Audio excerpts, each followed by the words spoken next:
is, di ko alam, ay ano to, parang parang margarine ata. Margarine. Baka mabash pa ako. Basta yun na yun. So, palaman. So, ito.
So, yun, kitties, tapos na.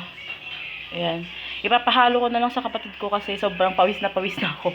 Baka mag-shower muna ata ako bago ako kumain ng merienda. So, ayun. Ipapahalo ko lang sa kapatid ko. Today is April 6, 2020 and it's already 3:56 PM and ibababad ko lang sa tubig tong natirang french fries para di siya magdikit-dikit mamaya pag niluto ko. So, ayun.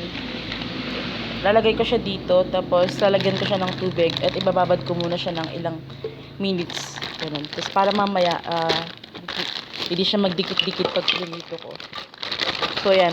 As you can see, konti na lang natira kasi kagabi, tulad ng sinabi ko sa inyo, nung isang araw, inano ko to, niluto ko na yung iba dito. Tinamad ako mag-vlog nun, kaya ayun. So, yan.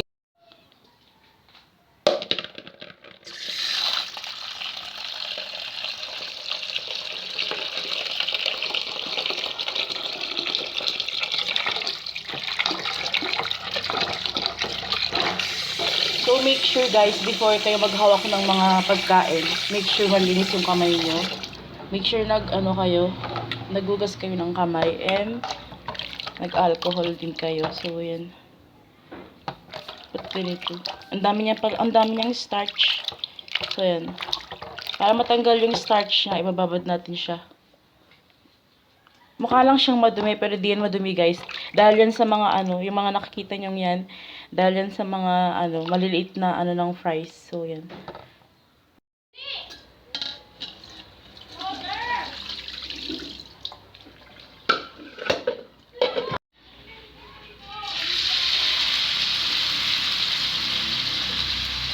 So, yan. Ang konti ng kinalabasan. Tapos, ayan. Diba?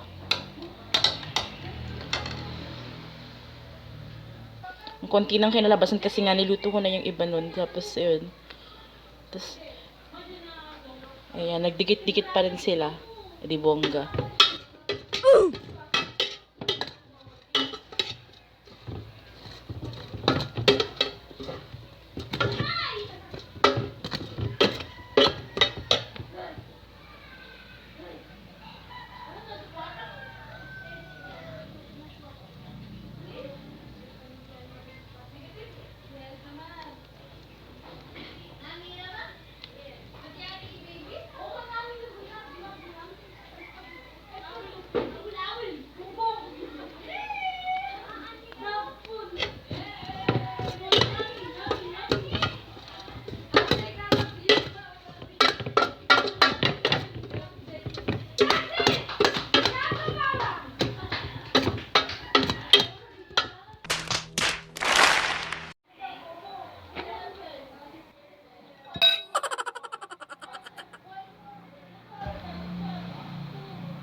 Kumusta?